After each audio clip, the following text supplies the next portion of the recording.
ಬೇಸಿಗೆಯ ಆರಂಭದಲ್ಲೇ ರಾಜ್ಯದಲ್ಲಿ ಉಷ್ಣಾಂಶ ತೀವ್ರ ಏರಿಕೆ ಆಗ್ತಾ ಇದೆ. ಹೀಗಾಗಿ ಜನರಲ್ಲಿ ಆತಂಕ, ಕಳವಳ ಹೆಚ್ಚಾಗ್ತಾ ಇದೆ.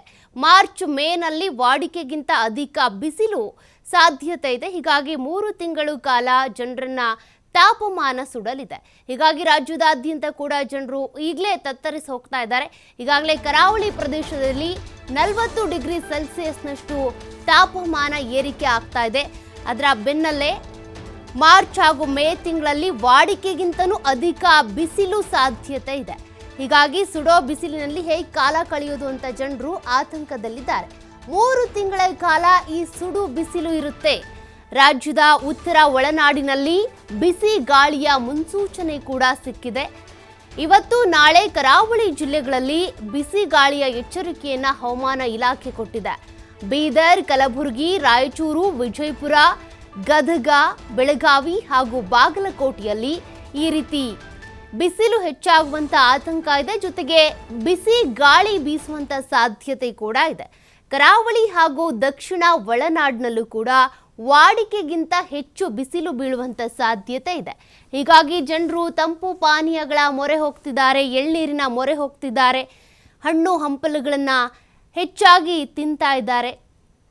ಈ ಬಿಸಿಲ ಧಗೆಯಿಂದ ತಪ್ಪಿಸ್ಕೊಳ್ಬೇಕು ಅನ್ನುವಂಥ ಕಾರಣಕ್ಕೆ, ದೇಹವನ್ನು ತಂಪಾಗಿ ಇಟ್ಕೋಬೇಕು ಅನ್ನುವಂಥ ಕಾರಣಕ್ಕೆ ಜನರು ಈ ರೀತಿಯಾಗಿ ದೇಹ ತಂಪಿಟ್ಕೊಳ್ಳೋದಕ್ಕೆ ಎಳ್ನೀರು ಕುಡಿಯೋದು, ಹಣ್ಣು ತಿನ್ನೋದು, ಜ್ಯೂಸ್ ಕುಡಿಯೋದು, ಈ ರೀತಿಯಾಗಿ ತಂಪು ಪಾನೀಯಗಳತ್ತ ಹೋಗ್ತಾ ಇದ್ದಾರೆ.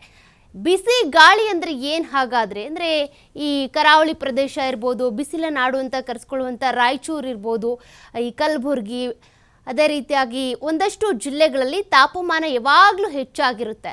ಅಲ್ಲಿ ಹೋದರೆ ಸುಡು ಬಿಸಿಲು. ಬೇರೆ ಕಡೆ ನೀವು ಮಲೆನಾಡು ಕಡೆಯಿಂದ ಅಲ್ಲಿ ಹೋದ್ರಿ ಅಂದರೆ ಬಿಸಿಲಿನ ಆ ಧಗೆ ನಿಮಗೆ ಸುಡುತ್ತೆ. ಹಾಗಾಗಿ ಈ ಬಿಸಿಗಾಳಿ ಅಂತ ಅಂದರೆ ಏನು ಅಂತ ನೋಡೋದಾದರೆ, ವಾಡಿಕೆಗಿಂತಲೂ ತಾಪಮಾನ ಹೆಚ್ಚಾಗ್ಬಿಡ್ತು ಅಂದರೆ ಅಧಿಕ ತಾಪಮಾನ ಅಂತ ಕರೀತಾರೆ. ಅದೇ ತಾಪಮಾನ 40 ಡಿಗ್ರಿ ಸೆಲ್ಸಿಯಸ್ಗಿಂತ ಹೆಚ್ಚಿದ್ರೆ ಅದನ್ನ ಬಿಸಿ ಗಾಳಿ ಅಂತ ಪರಿಗಣನೆ ಮಾಡಲಾಗುತ್ತೆ. 38-39 ಇದ್ರೆ ಅದು ಅಧಿಕ ತಾಪಮಾನ, 40 ಡಿಗ್ರಿ ಸೆಲ್ಸಿಯಸ್ ಇದ್ರೆ ಅದು ಬಿಸಿ ಗಾಳಿ ಆಗುತ್ತೆ. 3 ದಿನ ವಾಡಿಕೆಗಿಂತ 5 ಡಿಗ್ರಿ ಸೆಲ್ಸಿಯಸ್ ಉಷ್ಣಾಂಶ ಹೆಚ್ಚಾಯಿತು ಅಂದರೆ ಅದು ಬಿಸಿ ಗಾಳಿ ಅಂತ ಪರಿಗಣನೆ ಆಗುತ್ತೆ.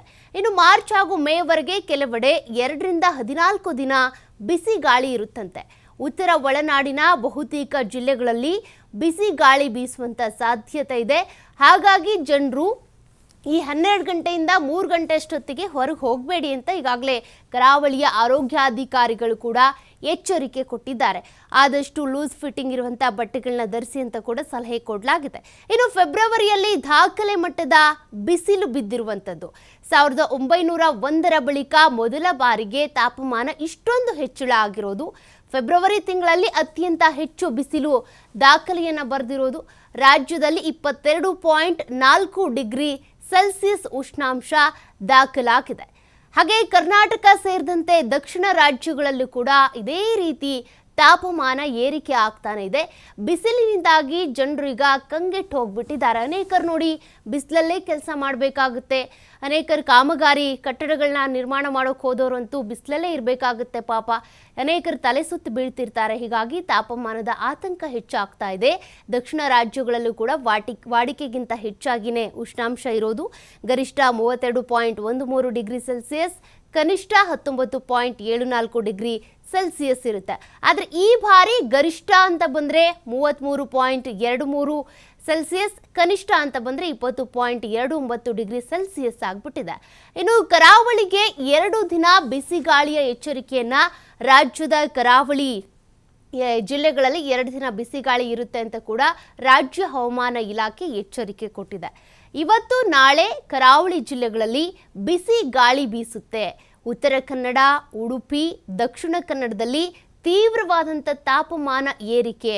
ಸುಳ್ಯದಲ್ಲಿ ಗರಿಷ್ಠ ತಾಪಮಾನ 40.1 ಡಿಗ್ರಿ, ಅದೇ ರೀತಿಯಾಗಿ ಉಪ್ಪಿನಂಗಡಿಯಲ್ಲಿ 30.1 ಡಿಗ್ರಿ ಸೆಲ್ಸಿಯಸ್, ಕಾರವಾರದಲ್ಲಿ 39.9 ಡಿಗ್ರಿ ಸೆಲ್ಸಿಯಸ್ ಆದರೆ ಹೊನ್ನಾವರದಲ್ಲಿ 39.8 ಡಿಗ್ರಿ ಸೆಲ್ಸಿಯಸ್ ತಾಪಮಾನ ದಾಖಲಾಗ್ತಾ ಇರೋದು.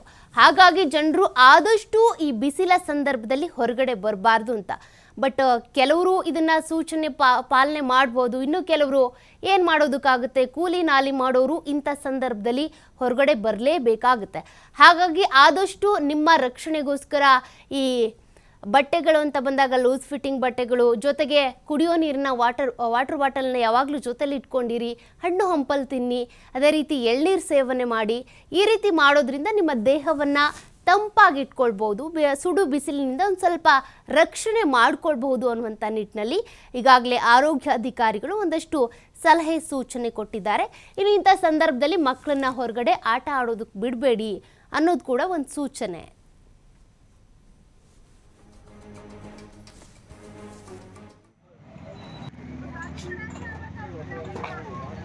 अपडेटिंग